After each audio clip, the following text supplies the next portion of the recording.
Are you a professional who wants to become a more effective leader? Then get ready for daily tips from the coach with the experience and inspiration to help you succeed in any leadership situation. You're listening to the Meeting Leadership Podcast with Gordon Shepherd.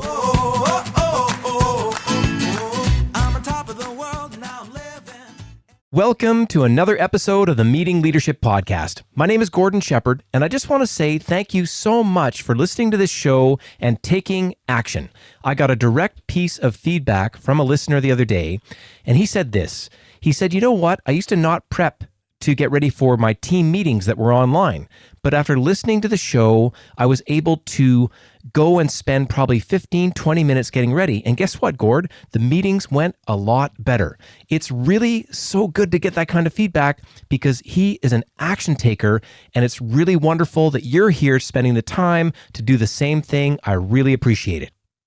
And today we've got another one of my favorite installments from the Inspiring Leadership Stories, because today we've got Lyle Benson back on the show. Many of you will remember Lyle from episode 82 called Why Leaders Need to Learn How to Build People Up.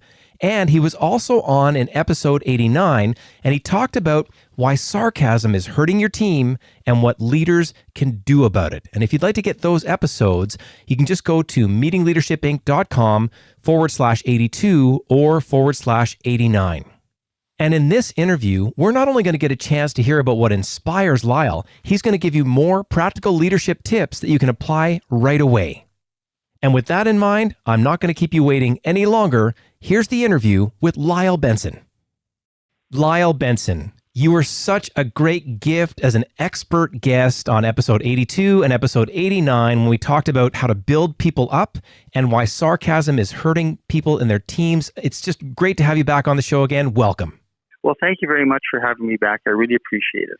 Lyle, some people are going to be listening to this episode and hearing you for the first time. I guarantee you after hearing you, they're going to rush back and hear those other two episodes. But for people that don't know you, how would you introduce yourself? I'm an associate professor at McEwen University. But before that, I was a business consultant for 25 years and did a lot of leadership training and team building and work with organizations. Well, and that package going together at this time in your career when you're out there teaching and having still, it sounds like a super passion for training and teaching these students to become the leaders of tomorrow. What a great gift. Again, I mentioned that we learned a ton from you before.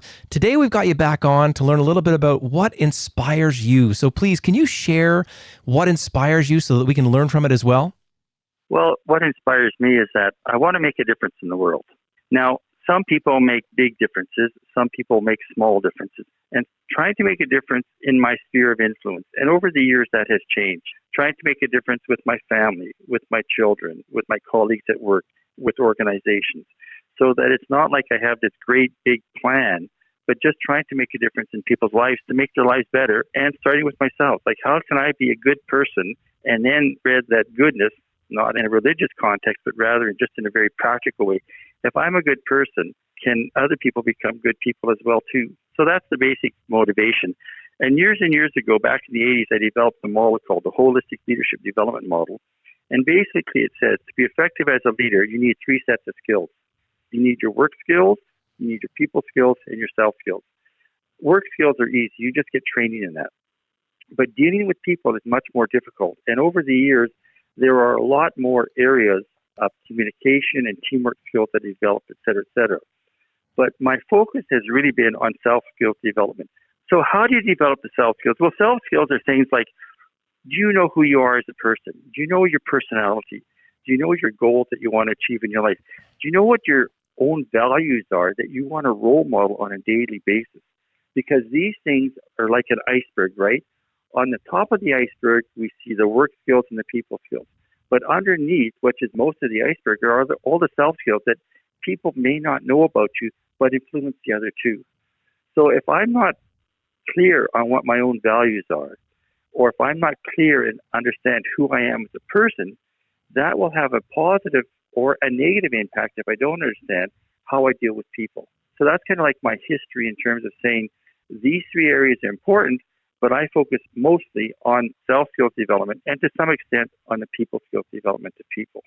Lyle, this is a pretty enlightened approach to life. Were you always in this position to be this self-aware and being able to do the good stuff? I thought I was when I was younger. I've always been interested in philosophy and religion and how can you be a good human being. So that has always been there. But I didn't have the skills for that. So you have to go back 40, 50 years now. There wasn't a lot of training in self-awareness about who you are. And there wasn't a lot of training in people skills. And it wasn't until the 70s and 80s that training came along. And now, of course, there's all sorts of people skills development. There's all sorts of self skills development that are happening. And it's important that people keep taking courses or learning about themselves, because the more you understand yourself, the more you are in control of what's going on around you, and you're just not reacting and making decisions or talking to people, that you really have intentional lifestyle and a positive lifestyle. So one of the things that I want to help people to do is that when I do training with them, I want people to be consciously aware of what they're choosing to do or not to do. I want the training to be positive, and I want them to make choices about themselves, because I really believe in free will, that we really do have a lot of free will, and that we can choose to make positive choices in our lives. But if we don't have the skills, then we do things that we're just reacting, and we're not taking control of ourselves, so that we have choices, we have actions, and we have consequences. And many times people talk about just the actions and the consequences, but they don't talk about the thing before that. We can choose to do things or not to do things. And that is a very freeing thing for people, that they're choosing not to do something or they're choosing to do something. Now, I'm not going to put a value on whether people choose or not choose, because they have their own life situation and they're doing the best they can with what they have. But the more skills you have, the more choices you have. Well, and this really resonates with me, because in my training that I do with people to help them focus on meetings, I always say you can choose how you act in a meeting. And this is sort of a big differentiator that people, when they go through and they realize that, and I say it doesn't matter whether you're the leader or the follower, you can make that meeting a little bit better or a little bit worse depending on what you choose to do in that meeting. It's very interesting because educational institutions have what is called AACSB, which is a North American credential, or EPAS, which is a European credential. We call them 21st century leadership skills, is that they want people to be able to conduct proper meetings, because so many people can't conduct proper meetings. They want universities to start teaching students how to conduct meetings. And in fact, in my classes, when we do group assignments and teamwork assignments, every student has to lead 2 meetings and then reflect upon them, so that when they come out, they can know how to lead meetings, because it's just paramount that people can lead effective meetings. This I couldn't agree with more. We started out to say your inspiration is just your own ability to go out and be the best that you can be and influence the world in the right way. You gave us some really practical tools based on your own sort of research and experience, and you led us through the trajectory of sort of self-teaching and that kind of stuff. Lyle, it's been wonderful to have you back here on the show. I really appreciate it. And if anybody wants to get in touch with you, how can they do that? People can contact me at Benson, L, BENSONL, at McEwan, MACEWAN.ca. Lyle, thanks for being on the show. Thank you very much. I really appreciate it.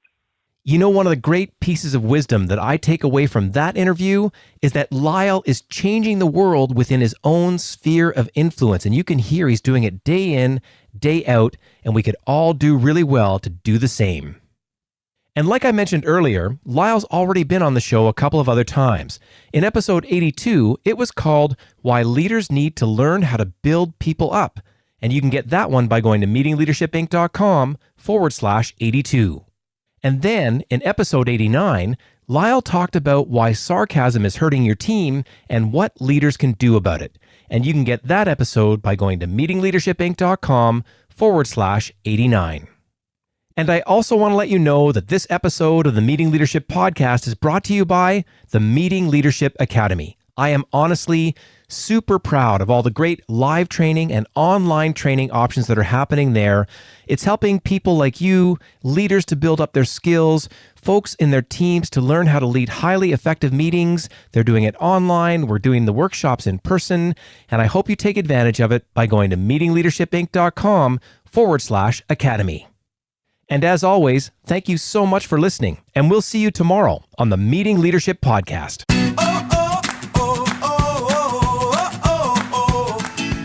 thanks for listening to the Meeting Leadership Podcast. Be sure to subscribe for more strategies to help you become an outstanding leader. And don't forget to rate and review so we can bring you fresh content every day. We'll see you tomorrow, right here on the Meeting Leadership Podcast. I'm on top of the world and now I'm living, and the good just gets better, keeps on giving. Not even close to the end, it's just beginning.